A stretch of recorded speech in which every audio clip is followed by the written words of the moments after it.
इयत्ता 10वी मार्च 2020 मध्ये आलेला हा मॅथ 1 चा क्वेश्चन आहे, ज्याच्यात आपल्याला सांगितलेलं आहे की श्री शांतीलाल यांनी 150 शेअर परचेस केलेले. फेस व्हॅल्यू होती त्याची 100, मार्केट व्हॅल्यू होती शेअरची 120. Company paid dividend at 7%. 7% dividend दिलेला आहे आणि आपल्याला फाइंड करायचं आहे total rate of return on investment. त्याच्यासाठी आपल्याला त्यांनी आता एक गिवन थिंग दिलेली आहे. Face value 100, number of share 150 आहे, मार्केट व्हॅल्यू आहे 120 आणि डिव्हिडंड त्यांनी ऑफर केलेला आहे 7%. तर आता जे रेट ऑफ रिटर्न काढायचं आपल्याला ते डायरेक्ट आपण ॲज इट इज काढू शकत नाही. पहिले त्याच्या आधी आपल्याला सम इन्व्हेस्टमेंट आणि टोटल डिव्हिडंड काढावा लागेल.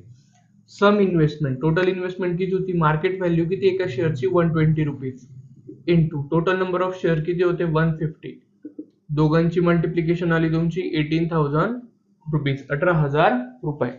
आता या 18,000 रुपये झाले त्याचे इन्व्हेस्टमेंट. आफ्टर दॅट डिव्हिडंड जो 60% दिलेला आहे तो आधी आपल्याला एका शेअरवर किती डिव्हिडंड झाला तो फाइंड करावा लागेल. तो फेस व्हॅल्यू आहे एका शेअरची 100 रुपीज. रेट ऑफ रिटर्न त्यांनी रेट ऑफ डिव्हिडंड त्यांनी दिलेला आहे 7%. पर्सेंटेज बनवा अपॉन 100. 100 गेट कॅन्सल, उरले फक्त 7 रुपीज.